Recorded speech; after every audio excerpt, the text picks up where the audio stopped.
And welcome to live streaming here in Northport, Florida. This is John Rawlings with Real Talk. And I've got a very, very, very special guest in the house. Let me take the shield down, which he so truly loves. And I do mean that. Mr. Scott Titus, how you doing there, Chief? I'm doing great. How are you, John? I'm Good to doing see you. awesome. Nice to see you too. I'm going to start this out a little bit. I'm going to kind of set you up with some some people who have recently gotten some awards.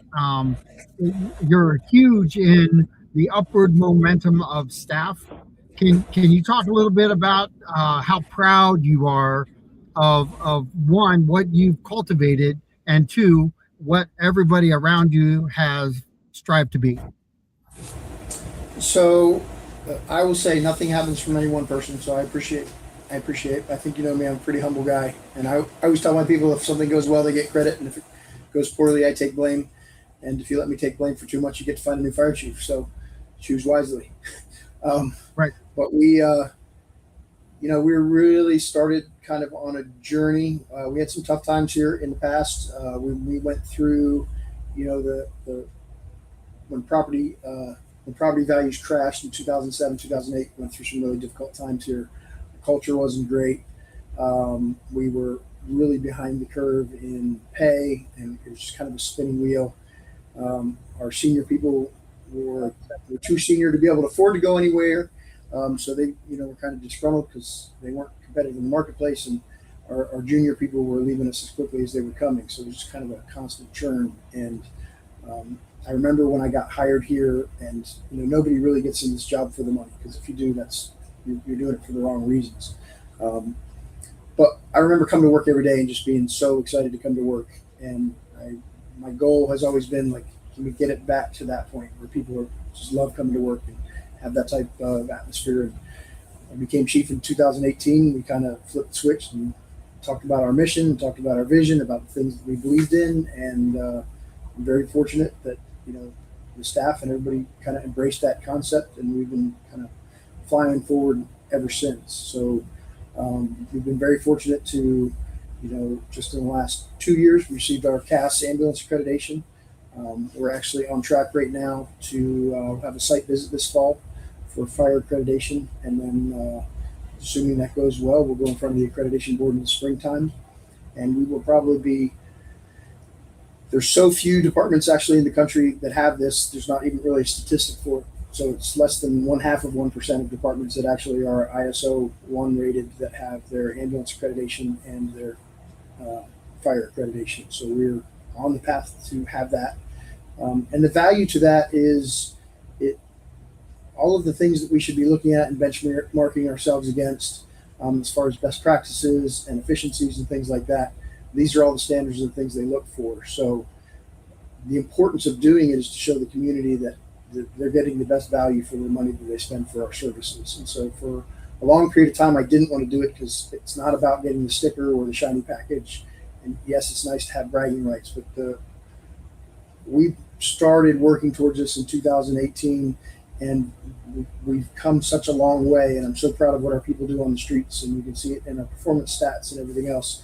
I told them it's time that they be recognized for how well they're doing, and so we finally decided we're going to go ahead and kind of follow the model, and light that off, and hopefully we'll be successful with that. So we've had a couple other awards recently. We got a gold standard for our CPR and cardiac arrest, also for pediatric readiness. Those are pretty big things. So the EMS division is just firing on all cylinders, doing great things. I was very fortunate to receive an award, although I say it's probably more deserving to emergency management. But I received an award in Orlando a few weeks ago for first responder and public safety responder of the year. But the reality is again that it's really just a reflection of how well our emergency management division is doing. Stacy Aloisio has just, taken on every challenge and just performed amazingly. She has tenfold bettered our partnership with Sarasota County. There was always a little bit of a rockiness there, and Sandra Tatfumine, who's the Sarasota County Emergency Manager, is fantastic. And she and Stacy had a relationship. They worked together previously. So when Sandra got up there, Stacy reached out right away, and it has just made things just really, really so much more seamless. Both agencies, to the benefit of the community. So I'm really, really happy about that. So a lot of good stuff going on. I'm going to stay there for a minute, just in the leadership roles. We talk about this a lot. That leadership matters. These connections that you talk about, the speeches you've given recently are outside the box of normal chief stuff.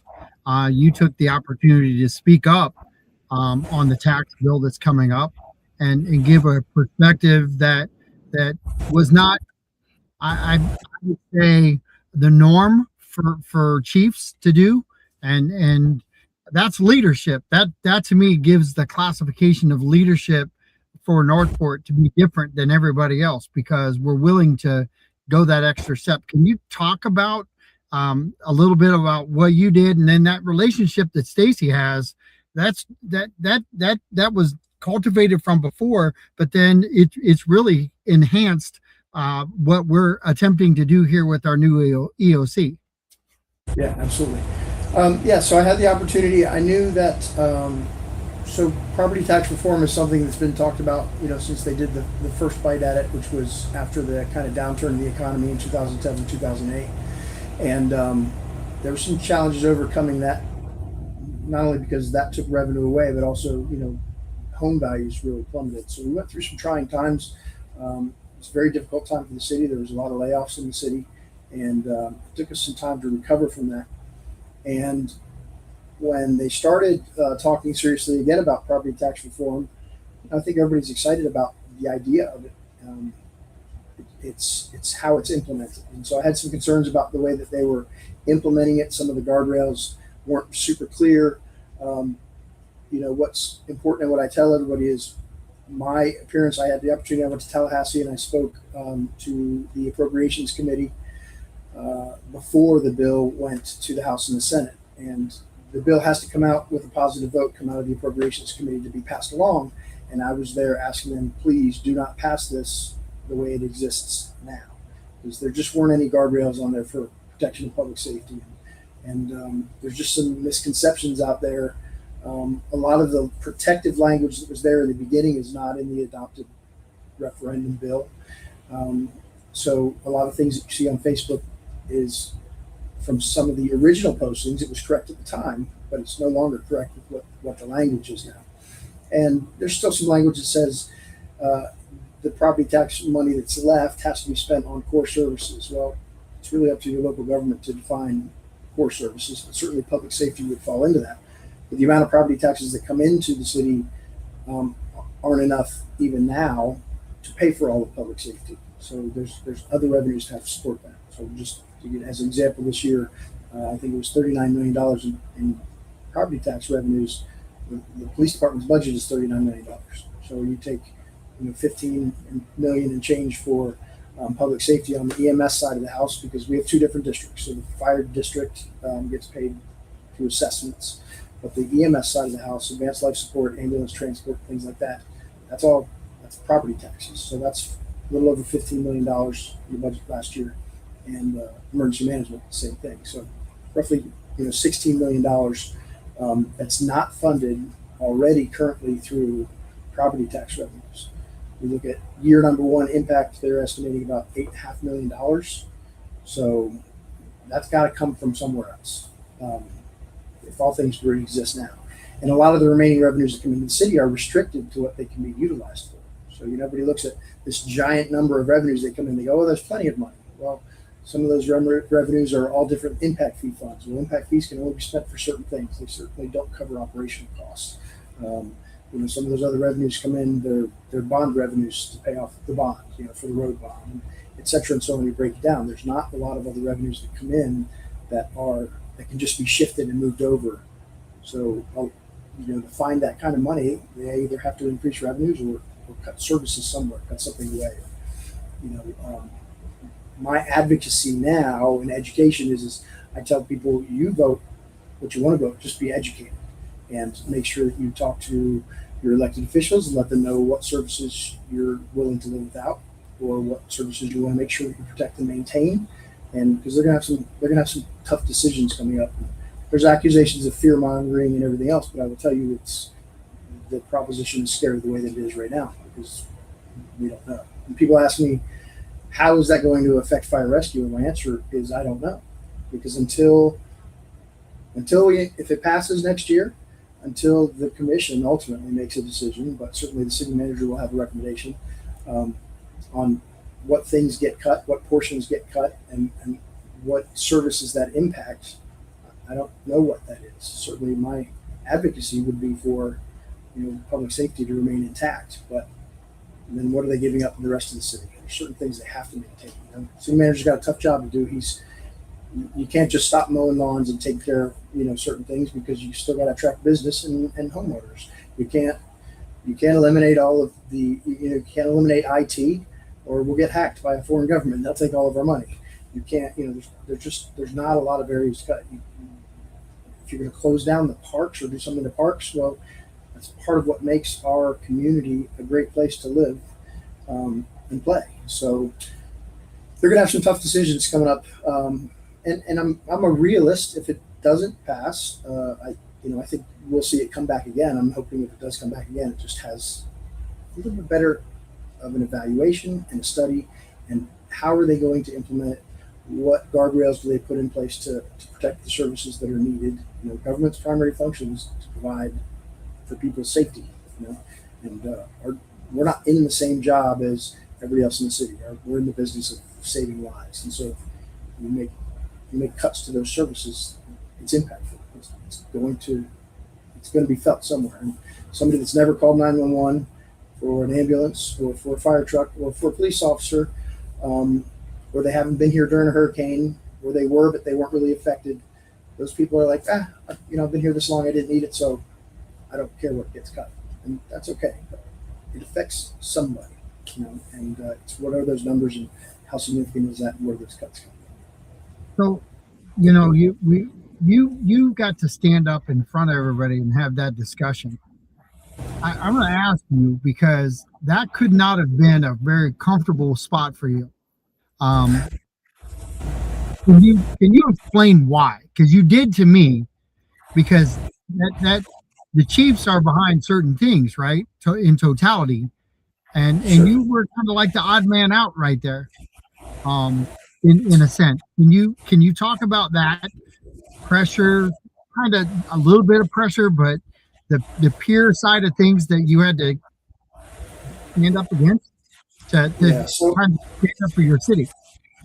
I will tell you, I've tried to be very careful my whole career not to get involved with politics, and particularly partisan politics. Right? I think we all have to be political, just as far as in the ability on how we relate to people and talk to people, have an understanding, of opposing voices and how we interact with them, and educate people, and I'm here for public service, so I serve everybody in the community. It doesn't matter, what your color is, what your religion is, your belief system, your politics. I don't care. That doesn't matter, and it shouldn't matter for any of our people. So I've always been careful, kind of, to stay out of that. This did involve getting in a little politics, only because that's how they operate in Tallahassee. So at the time, the Florida Fire Chiefs had not taken a hard stance against it. The reasons why they hadn't. I don't really get involved in the politics game, but I think there was some reasons for that. The fire service in general across the state, I think, had a lot of money in appropriations, every year for projects. So a fire station that's not funded, they can appropriate money. Actually, here, the Emergency Operations Center was going to get $400,000 in appropriations from the governor's office. So I think there was some reluctance to take a hard stand at that time by the Florida Fire Chiefs. When I went to Tallahassee and I said, listen, I'm going to speak on the floor, and I was kind of told, like, see, we're not here to do that and speak in opposition. And I said, well, I don't get paid by the Florida Fire Chiefs. I'm here to look out for my community. And so it was a little bit uncomfortable, but certainly the president of the Florida Fire Chiefs was very respectful, and he said, you can do what you want. You just need to make sure that your state, that you are not representing the Florida Fire Chiefs Association. Now, Full circle here a month and a half later, I was at a conference this morning, Florida Fire Chiefs Conference, and they will be announcing, actually they announced it today, I think it'll go out in the press tomorrow. The Florida Fire Chiefs will be taking a formal stance against, in opposition of the property tax reform. Now that's a company or a membership that they're able to do that. It's a political membership. As a government employee, again, I can educate, but I can't advocate. So I just tell people, make sure you understand what the impacts are and be involved in the process so that you understand what you're voting for, whether you vote yes or no, and be involved and let your elected officials know what services are important to you. You want to make sure you preserve and what you're willing to give up. I talk about the greatness that we have within our walls here in Northport. And when I talk to you, I saw the pride in what you did.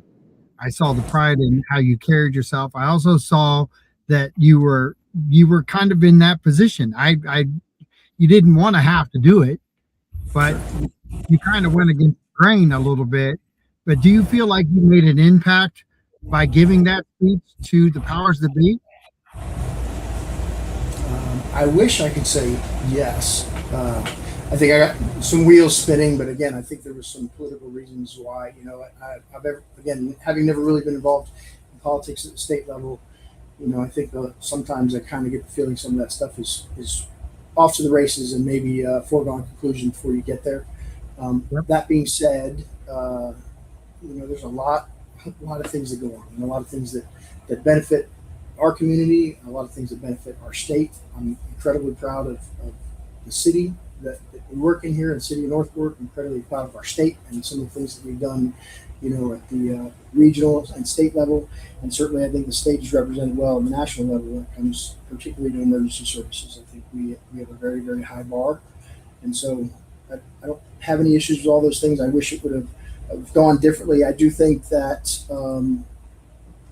the importance will be, and people understand, is once, if they really look into this, let's assume that it were to pass. They don't even know how the implementation is going to be. So that language will be written afterwards. And some of those, parameters or things nobody really knows what that'll look like when it comes out the other side. But it will involve basically what gets voted on if it passes. And so, I'm hoping that maybe they interject some of the guardrails at that point. But again, it's difficult. Every community here, and my purpose for going up there too was this was a broad stroke brush applied across the entire state. There was not a financial analysis of how it impacted all the different communities. Some communities will be not affected at all.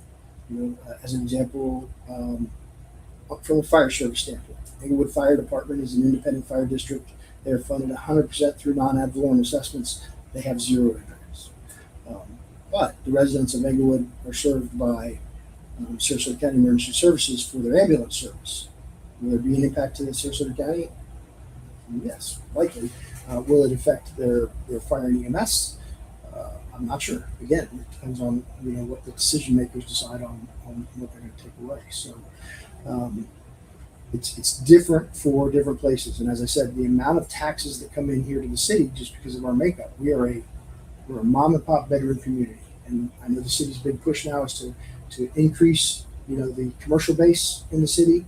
I know that some of the zoning changes and things like that. Certainly, I understand some of the opposition and what people want Northport to be, but the majority of core services fall on the backs of homeowners, which is outpacing. And now, if you take away a big chunk of that, there's not enough revenues to pay for all those services. Something's got to get cut, or they have to increase the revenue somewhere else. We talk about growth a lot because you've got to keep up with the growth. Being the chief of fire, chief of police has to do the same thing. Commission has to do the same thing. Road and drainage. It doesn't matter what we look at there. Everybody has to stay and maintain the pace with the growth. Recently, I was privileged to drive to Columbus, Ohio, and I was amazed at the growth of a city that I knew was grown when I was there.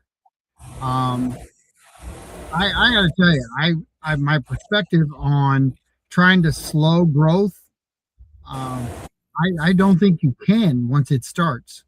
I think we can work within it. I think we can try to and I love the word guardrails because you say it with such grace and really, if they would have had some guardrails up there to protect what you're talking about in your job and what you do and the safety for the citizens, your message would have been different.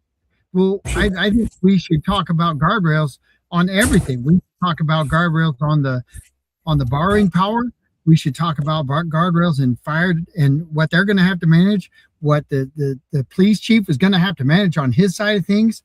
We're talking about guardrails on every aspect of what City Hall in general is going to have to do. Plus, they're in a, I think they're more in a restrained conversation area because there are certain things they can and cannot do to influence the citizens. So they're kind of a reactionary guardrail action plan. And so the citizens set the tone and they have to work within that system, but the guardrails aren't necessarily designed for success. Would you agree with that overview? Well, yeah, and again, as I said, each community is different. But if you look at the growth that the city of Northport has experienced in the past 5, 6, 7, 8 years, and what the budget increase, they just put down when you put down the numbers and you say, look how much the budget has increased, and you don't compare that to what our growth has been. The demand for services has increased. The number of fire stations. So we have to keep building fire stations in areas of the city where we experience growth if we're going to maintain the level of service that we have to that new area, as well as maintain it to Right. our current community. To do that requires money. And so those things begin to get, outpaced. And so, although yes, there's been an increase in revenues, there's also been a commensurate increase in expenses. And it's not, certainly for fire rescue, I can say it's not because we're just going to spend crazy. It's because I'm hiring additional people. I need additional people to be trained to go on fire apparatus and on ambulances and to staff upcoming fire stations or current fire stations. So when you look at all of that, and that trend, unfortunately continues until the city stops growing. When the city stops growing, things, slow down a little bit, which is not in my career. Um, Not then in our things roll lifetime. back then things roll back maybe to a little bit more of a average pace with increased costs. But even, compound that with all of the increases post COVID, fire apparatus. So, John, it nearly blows my mind. It wasn't that long ago we were buying a fire truck. $600,000 sounds like a lot for a fire truck, but that was just a fire truck. A fire truck now with equipment on it is about $1.2 million, and it takes me 3 years from the time they order it until it comes in. The ladder truck we just got quoted the other day. This is not a huge fancy ladder truck. It's what we're running in the city right now. It's a 75-foot straight stick aerial. It doubles as an engine, which is why we buy those, because it can be dual purpose. I can use it as a fire engine and it'll pump water, and I can also use it as a ladder truck. Some departments have a ladder truck. It's just for ladders. So we've been purposeful on how we've grown the city and the things that we need. But a ladder truck, commensurate with the ladder trucks we have now, we're about $2.3 million, and it was under $1 million, prior to all of this starting. So when you look at the costs that have increased, and it's not because we're buying nicer apparatus or anything like that. It's just that's since COVID happened, it's been absolutely through the roof. We had, I think, over a 2 year period, a 40% increase on apparatus prices. The monitors you see that we carry around, the cardiac monitors that we can defibrillate with and read your heart monitor. 8 years ago, those they were $20,000. They're $65,000 now. Yep. So probably 6 years ago. It's just the cost increase is absolutely crazy. The stretchers that we have for the ambulances, you could buy a small car for what the stretchers cost. These are industry specific items that are required to do our job. We've not been able to control those costs, and so we have to absorb those on top of absorbing the same costs that we all absorb in our homes, right? So obviously not meals or anything like that. Our people provide their own meals, but when you look at fuel, maintaining all of our apparatus, services, all those costs have gone up for us as well. So we definitely have a sympathetic ear and understand that everybody wants a break from having to pay out more money, but unfortunately it's the world that we live in. Everything has gone up just this exponential rate. So at the same time, there's some crazy returns. Like if you look at somebody's property value 6-7 years ago, what it was worth then versus what it is now, some of those property values have more than doubled. That's why they're paying more in taxes. The millage rate's been the same for 5 years. So if they're paying more in taxes, it's because their assessments went up and because their property value went up. So they're paying a higher tax on that investment. But that goes away. Again, it's either need to replace that revenue or figure out how to, what services are going to be replaced or downscaled or. And I've said this before. It's not like you can go out and get a second job as the fire department and bring revenue into your home and start paying for stuff. I don't know how, we're doing that. Frank Lama's like the genius that brings dollars back in from recycling. They're trying to cut costs, save money. The citizens need to listen more. I would say that. We've got experts who are outstanding at what they do. You're one of them. I've been to your conferences. I know what were attempting to do 2 years ago, because you weren't the guy that was out there just saying, "Give me more money, I want to spend it." You were trying to figure things out 2 years ago on how to cut down and still provide a plus service, and I think that's been every leader within our community. We just went through a self-imposed 5% cut before this hit. Cities don't normally just do that stuff to themselves, and then are faced with an $8 million additional cut the following year, possibly. That's a tough call, because 5% was I think it was like, was it 2.2 or 2.4, something like that? Yeah, I think it was 2.2 million. But what a lot of people don't realize is, though, even though revenues have been increasing over that 5-year period while the millage rate has been the same, we've been tightening our belts to try and slow down that increase while the city's pace was still going fast. So our budgets were pretty lean. I can tell you my budget was really lean going into this year. And they said 5%. I said I'm going to get into bodies. I cut things out of the budget this year that I don't recommend cutting for a long period of time, and I stated that, made that clear to the city manager in our budget hearings, that I cut a big chunk out of training. And people go, "Well, no big deal." Well, it's one of the easy buttons to cut, but that money has to come back. If we don't keep training and doing things we're supposed to do, at some point in time that affects level of service. Because we've grown so fast, I don't have the number in front of me. I've got to actually do the calculations now, but I'm going to guesstimate we're at probably 55%, maybe even higher, of our workforce is less than 5 years of service. And our performance on the street is better than it's ever been. You can't maintain that without training. You can't maintain that without people being out every day, flowing water, going to classes, learning, culture, learning how to be officers, learning how to everything from customer service to enhanced EMS skills to firefighting. We have promoting officers that have been in a handful of structure fires in their career. That's crazy. They do a good job when they go there because we train a ton. That costs us money. And we're a young crew. We're not an old crew. No, absolutely. The fire department became a paid service in 1985. To some people that sounds like a long time ago. I started in 93. I feel like it was not that long ago. But when you look at in comparison to bigger cities or something like that, fire departments have been around for hundreds of years. Yeah, we're still in the infancy and growth state.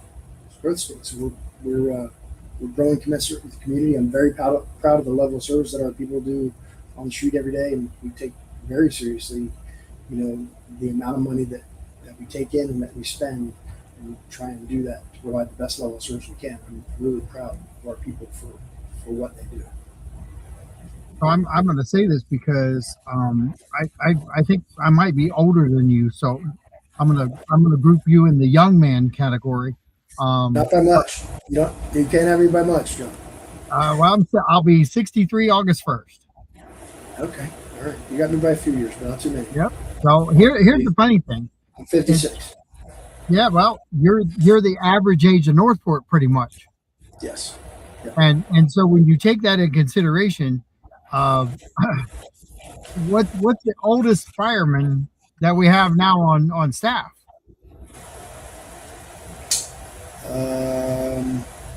Roughly. I don't want to say who their name is because they'll probably be upset. No, that's all right. Well, I'll tell you this: I'm the most senior person, not just because I'm the fire chief, but as far as our roster goes, I've been here longer than anybody else. The reason I brought that up is I talk about youth. We have a very youthful department. I see those guys out training. I see them working hard in the heat that we have today in Florida. When there's a fire, you've got to be prepared to go in and get out. And these guys, they don't just train for a fire. They train to survive it. I think there's a difference in that. Can you talk about the fitness and what it takes in a hot fire and forced fire that you got to go in and take care of business and wear the gear? You got to lose 10 pounds of water in the first 10 minutes you're there. Absolutely. So it's part of that is stress inoculation of getting used to working in those conditions. And so there's some departments that say it's July and the heat index is whatever, and we're not going to go outside and train. And it's hard to get a group of people to say no, that's exactly what we need to do, because when the real thing happens, these are exactly the conditions that we're going to be in. I know some departments where they have they don't have as great a relationship with their collective bargaining agreement partners and their the unions, or they just don't have that motivated workforce. But we just did training a week ago and had 3 different departments over there at the tower doing stuff, trying to work on collaborative policy between agencies on some radio changes and some things that thankfully we exercised. We decided we weren't going to go that route. You got to be out there and doing it. We have the group coming up actually this Sunday. They're going to be doing live burn training, and a bunch of our guys are actually participating in that over in Englewood. So end of July, middle of July, 100 plus degrees feels like outside, and we're going to be going into a burning building. So I'm going to go over there and spend some time with them, because I know I've got some of my guys going and some guys from other departments. But it's a nonprofit that's putting that on and putting the class on. And it's a lot. You have to be, when people pick up the phone, they call 911. They expect an all-star athlete, a doctor, a physics major, a mechanic. You think about all the things. If somebody doesn't know who to call for what, they call 911, and the fire department shows up, and we got to solve their problem. And we have to do it as fast as possible. Nobody picks up the phone and says, "Hey, send me a couple of your average guys and just tell them to get here when they can."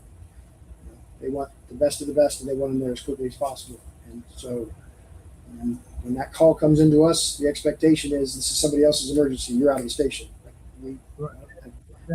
That's kind of funny, though, you think about it, because the citizens who have utilized the service already know firsthand the value of it. The ones who have not utilized it are sitting back going, "Yeah, but I've never had it." I'm going to promise you, the minute that we don't have the top service, somebody's going to call and somebody's going to lose a life. And that by itself is too much. One life is too much. It's just like the drowning from not teaching swimming at our swimming pool. It's hand in glove. It goes together. I'm just telling you, we are, as a totality, when we look at what we're doing at City Hall and in our parks and recs, our safety there, I put that swimming program in with you, because if we're not doing the swimming program with 80 miles of canals for second graders to at least have water safety in their future, we're saving lives in a canal now, or possibly not. And we're different. We have got to support all the aspects of community safety. And I commend you because you do speak up on that. And I do too, because I believe in what we're doing in totality. The pool's there for fun. The police department, they shine their shield. I love it. Fire department, they shine their shield. I love it. City Hall tries to shine their shield, but they're voice restricted. So it's the communications team does an amazing job in getting that information out. Your communications team does a great job getting that out. We need more of this. We need more drive through the economic downturns, and we need leadership to guide us to grow. Because really, when you sustain growth, whether it be normal or fast paced, and you put guardrails up to protect the community and wildlife, those all can work together as one unit. But I think the sustained growth really helps budgeting for you and for others. Can you talk about that? Well, we do. So you and I've talked about it before, but on the district side, we do a 10-year forecast, and so we have an idea of what costs we're going in, how many people we're going to need in the future over what period of time, and so we plan and look at everything's assumptions, right? So we add assumptions to operational costs are going to go up, conservatively say 3% a year, and then every year we look at that, and if 3% was off and it's more been trending towards 4% or 7% or whatever it is, then we adjust that as time goes on, and that's why you see our rates fluctuate a little bit as we're looking forward. But we have a 10-year solvency plan on the district side. On the general fund side, we don't have that, and that's the ambulance side. That's the side that's going to be affected by the ad valorem tax removal. So you've mentioned something earlier, and I will tell you, we talked about the health of the firefighters and what good shape they need to be and the things that they need to do. It's not just their physical health. So, there's a big focus on their mental health. There's a big focus on prevention of some of the presumptive illnesses. I talk about increased costs and unfunded mandates. We were actually wearing bunker gear that had chemicals in it that was exposing our firefighters to higher incidence of cancer just because of the gear they were wearing. And so a couple of years ago, they found this out. There's an unfunded mandate. And so we had to go and buy a second set of gear for every firefighter that doesn't have those chemicals in it, or at least it's a much smaller amount. You can't remove it completely from really anything. And then we'll have to do a second set for everybody. They have an old set now that have those chemicals in them, and they just got issued a new set that doesn't have those chemicals. So that'll be their primary set. If it gets dirty, they'll use the old set until on a 5-year rotation we'll replace them, so they have 2 sets of those gears. But these are things that we look at that have costs on trying to keep them healthy. The number of hours, it's funny, legislation last year said that the fire service and fire chiefs should look towards reducing their work week towards a 42-hour work week. Our guys work 56-hour work week. So when you go on the transparency page and they point out all these guys making all this money, well, nowhere on there does it show how many hours they work. And I promise you, they're working a lot of hours for that. And in addition to their 24/48, their 56-hour work week, they're working a lot of extra hours too. So the fires that we had, we had people on overtime doing that. We have a storm come through. It's extra people coming in to handle those calls, a hurricane, anything like that. So they work very, very hard for that. So when you look at maintaining the health of the force, and ultimately, in the end, that does save our citizens money too, because we have a healthier workforce. They have less injuries. They have less presumptive illness claims, cardiac issues and things like that. But just waking up, in the middle of the night to an alarm going off, you can imagine most people wouldn't handle that really well. Our guys need to wake up out of a dead sleep, and they're supposed to be out of the door in 80 seconds if it's a fire, 60 seconds if it's a medical call. That's what our standard is. I can tell you that's not that way everywhere, and we take that very seriously. They work very hard at that. So I'm sorry, I got off a little bit on a tangent there, John. But No, no, you did great. And I'm gonna talk here. I'm gonna throw you another softball because Mike talked a little bit about a sharp drop-off program. Can you talk about that, because he's very thankful about that? yeah, so our fire stations, we have people in the community that have to inject themselves with medications, or they have sharps that they use to check their blood sugar, things like that. Those things can't be thrown away in the regular trash. Obviously, it creates a health hazard and a safety hazard for our solid waste personnel, and then end up at the dump, and it's biohazardous waste. And so we have a program where people that have those things, they can drop them off at our fire stations. Currently, Fire Station 81, you can't do it because that's being rebuilt, and we didn't put those bins at the temporary station. There's just not enough room. But all of our other fire stations, you can drop off sharps anytime. Knock on the door, ask for one of our people. They'll put those in a protected area that gets hauled off and disposed of where it's supposed to as hazardous waste, and they can get a new sharps container, which is an approved container in case they didn't have an approved one beforehand. Or if they know they're going on the medication, they can come by and get one of those containers for free, and we'll give it to them, and they bring it back when it's full, and we give them another one. So, fantastic! It's a great program, because that's another step in the right direction with connecting to the citizens, because every time they come into the station, there's engagement, and that right there is, I don't think you could pay for that. It's just, you're providing a service back to them. You're keeping the sharps out of the garbage can, so that we're protecting our garbage guys, and we're not getting them in a situation, but we're also keeping them out of the landfill in the right way. So, there's just some steps and some processes there that it's overly impressive when you can wrap your hands around even the smallest of things, like a sharps drop off. Those things really matter to the community and up or downstream, because it affects everybody. Yeah, and really, it's hard to say, but a portion of the business that we have is our fire prevention division, and they've done such a good, like, their job and their goal is to put us out of business. Right. I mean, their primary purpose is to prevent fires, and or if a fire occurs, to minimize that impact. It's the same thing on the EMS side. You talked about the water safety program. People don't think about the impact. The impact not only on the obvious impact on the family members. That's okay. There's an obvious impact to the family members that experience that, which is life-altering, life-changing, traumatic as can be. They'll never get over that. But those first responders that respond to those calls, that's impactful. That's something that sticks with them for the rest of their life too. So the less incidences we can have of things like that, the better. So anything we can do to educate. And same thing as I was saying on the fire prevention side,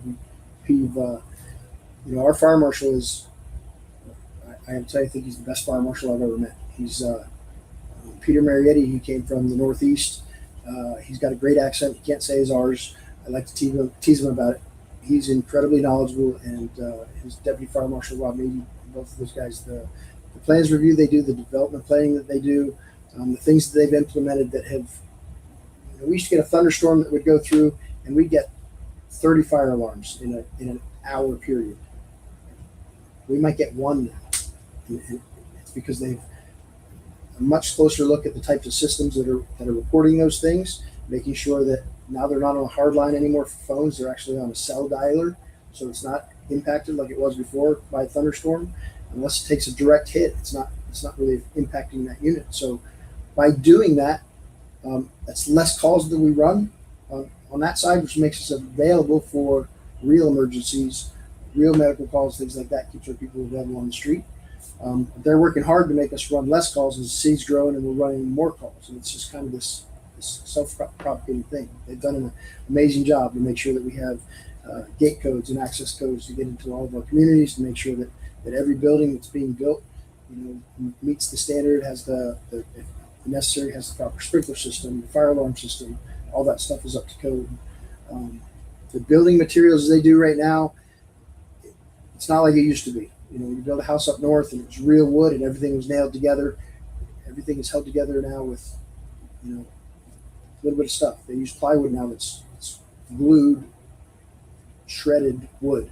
It's all pressed together. Well, when glue starts to heat up, what does it do? It off gases. What it off gases is flammable. So the temperature with which the acceleration of the rate of fire now, as compared to a fire in the 1970s in a residential structure, it's it's a change. We reach flash over stage in some fires in 2 minutes.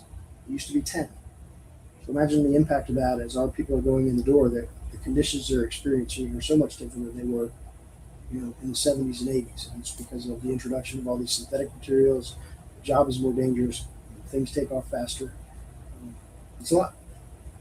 And you talk about off-gassing, but when those things burn, our firefighters are in there.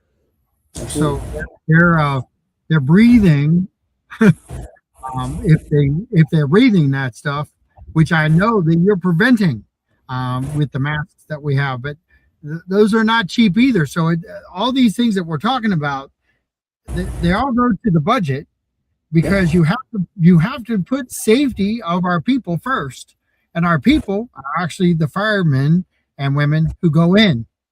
And so you've got this.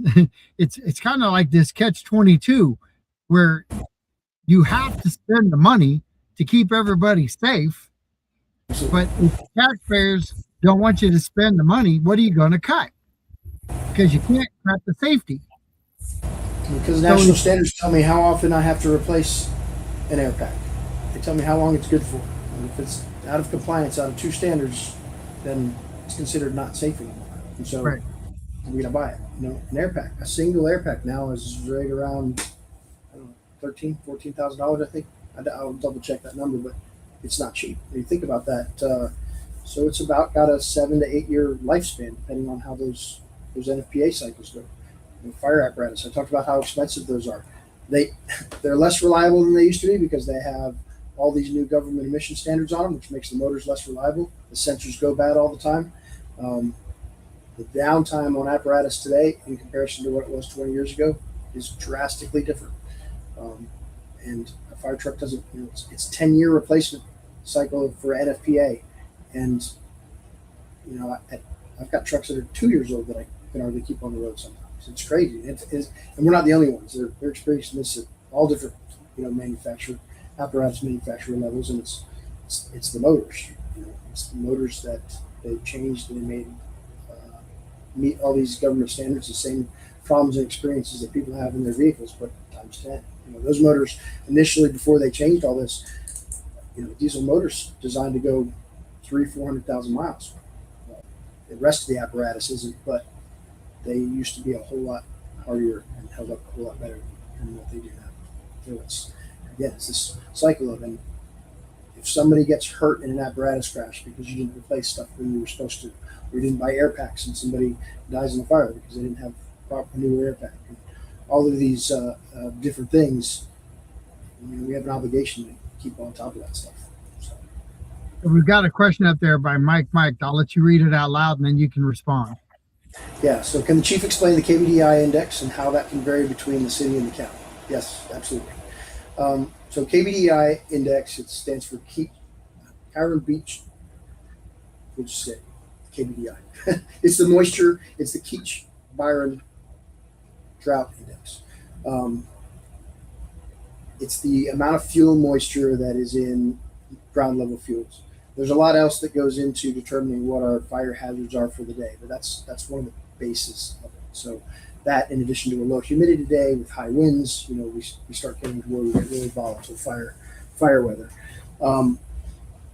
The north end of the county is a pretty significant difference from the south end of the county.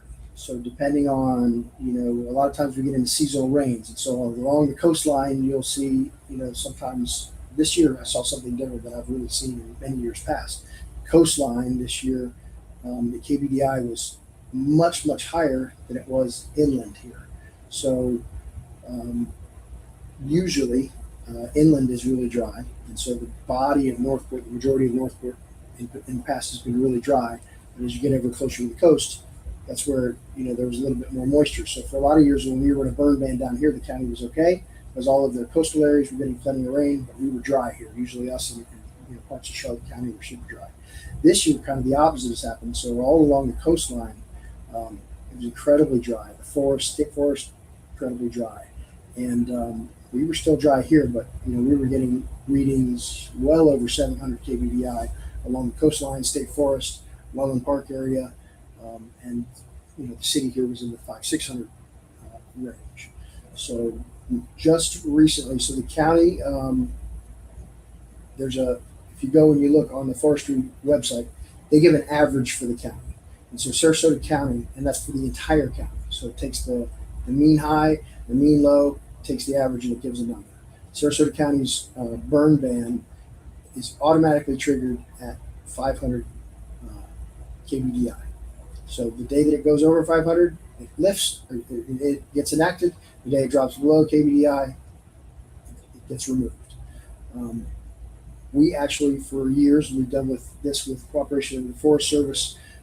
We typically will enact a burn ban when we get to 600 KBDI, and then in the past we had removed it when we were at 7 days below 500.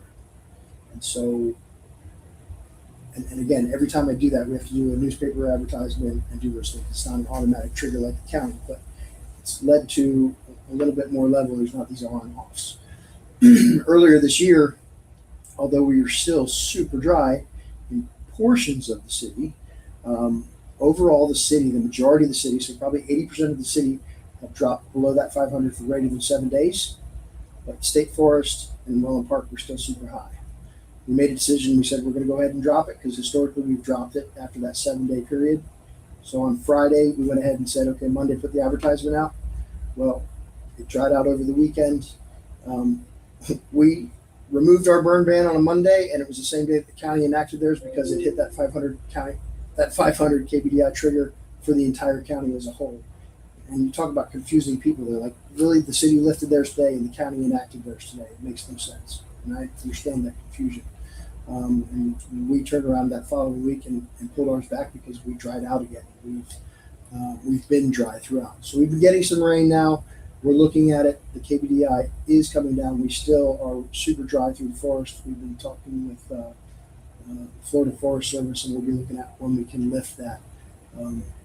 We're still in an extraordinary drought, and even though KBDI is coming up, our ground level moistures are low, our reservoirs are low, everything. So even hooking up to a fire hydrant, I think if we don't get some more rain, actually, I believe it's sometime next month, they're going to look at what does that next level look like, and we're already pulling a ton of water from out of our area into the city. Just now, I think because of some of the rains we've had, I talked to the utilities director, and we're able to filter a little bit of that water coming out of the Myaganachi Creek. We can start filtering water again there, which is giving us a little bit more reserve than what we had. But it's something we're looking at all the time. So great question. I hope that helps explain. I think you did a great job, and we've got just a few minutes left, but we've broached a lot of subjects today. I didn't think we'd get quite around the world. I think we did. I wasn't even going to talk about property tax reform today, and that's where we started. And so we spent quite a bit of time on that. We did, but I think there's some value in just every topic that we talk about, and I send you a lot of kudos. I do, because I've been to your events. I've talked to you enough now over 8 or 9 years of doing this and staying connected to city leadership. I think citizens need to connect more to city leadership. You may not like what you hear, but the problem is city leadership is, I've said this over and over again today, you guys have a structure you have to stay within, and you kind of defined that really well. Even speaking in front of the chiefs, they're like, all right, stay in your lane. You can't represent this over here. Well, it's the same thing with the city. You can't influence the voters because then you're in trouble that way. So the only thing you can do, and I say this a lot, it's get educated. And you are an educator right now. This is not a sway of the vote. This is education. Really, with the Q&A, it's a town hall. Answer the questions, and Mike, I love the fact that you asked questions. It was great to have you part of the show, and Chuck English put a couple posts up there, and who else? Just Saw some one, Chuck. kudos. Thank you, Chuck. I saw the compliment one. Complimentary one. Thank you very much. I appreciate it. But, And then it's nice. It's nice that everybody's kind of chipping in and doing their part. And it appears my comments are not valid. I think they were. I put them up, Chuck. I don't know what you're talking about, but no, I saw one of Chuck's. I might have missed the other one, but oh, here's the other one. It just popped up. The only concern I have is land clearing and forestry mulching during nesting and birthing season. Sorry about that, Chuck. It just popped up, literally. so I can't speak about land clearing because I don't. That goes through a whole different city process as far as when they do that, Mr. English. I do think that there's some parameters on there. I will say that the Florida Forest Service, as a federal agency, they have things and parameters that they have to adhere to. So actually, I think for 3 years running now, we've had some areas set up where we were hoping they were going to come in and do some they call it Rolo chopping. So basically, it takes away a lot of the underbrush, but it leaves the bigger trees. And that funding has been pulled. They've not been able to do that, but it creates fire breaks.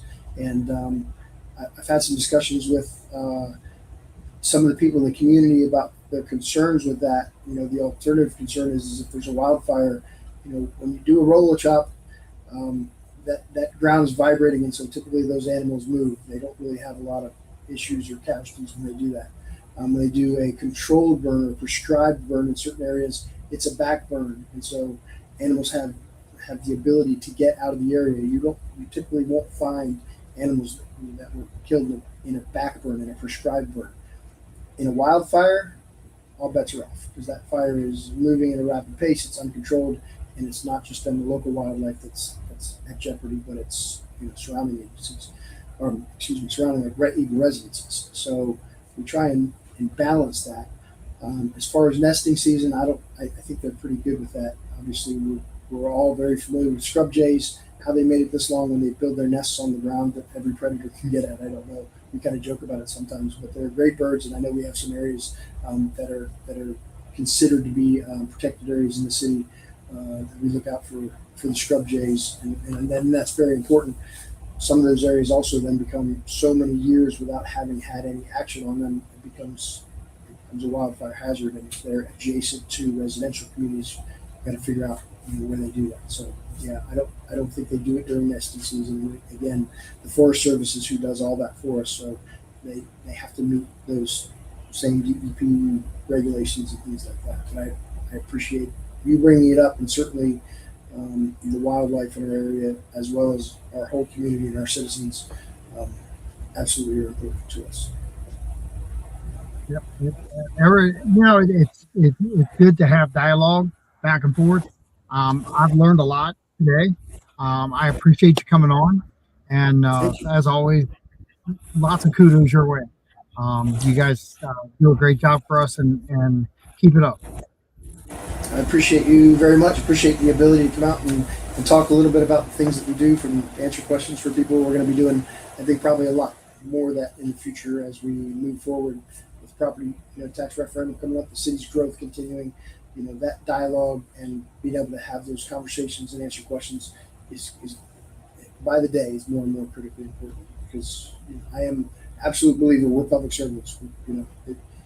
I exist to serve the public. That's what I'm here for. So we need to make sure we represent, their concerns. I need to advocate for what I believe the level of service should be that keeps our community safe. But ultimately, my job is to provide the best service that we can with the dollars that we get, and we take that very seriously. So, thank you, Mr. Rawlings. I appreciate it. Yeah, and thank you, John. Hey, last thing, one quick thing, if I can put it in plug. So once a year, we usually ask the community to engage with us in life-saving measures. We do a Boots and Badges blood drive. We just had ours here in the city last week. But if you go out to the internet and look up Suncoast Blood Bank and look for the Boots and Badges competition, there's 5 or 6 or 7 other blood drives coming up throughout the county. And although it's a fun competition between police and fire, I will promise you, the Team Boots will never give you a speeding ticket, so you really should vote for us. But ultimately the winners are people that are in need of blood donation, which is the people that we love, Absolutely. our relatives, our friends, people that we know. And it's blood supplies run critically low in the summertime because some of our seasonal residents are gone, kids are out of school that donate, believe it or not. Some of our high school students are big donors. So if you can find one of those locations to go donate, we would appreciate you partnering with us and helping save lives. So, Appreciate that. Great job. And Great job. who won the boots and badges? So I haven't decided yet because although we did it here in the city, it's a countywide event. So they've got other locations over the next, I think, 5 or 6 weeks. So it'll be announced later. But this is the 20th anniversary, kind of the formal boots and badges competition. So I like to say that typically only years that the police department wins is when they're bringing the guys out of jail and making them donate, things like that, and they have it rigged, and we like to joke back and forth. But I think we're probably even. I'd have to go back and count and see who's up or down. But we're in need of a win for the tournament. So. Well, everybody go give. That's the main thing. Go give because you're going to help somebody out. Because it won't be a wasted product. I'll guarantee you. Mike McD, thank you. He just posted. Thank you so much. He just posted the website up there. If you go to that, it'll show the Northport, which is past, but there's other locations. You can see the date and sign up for a time. So thank you, Mike. Thanks, Mike. All right. Thanks, Chief. I appreciate you, buddy. I appreciate you. You guys have a great day. All right. We'll see you next Monday. Next Monday, it should be Commissioner Petrov. So we'll talk to him soon. Talk to you guys later. Have a great week.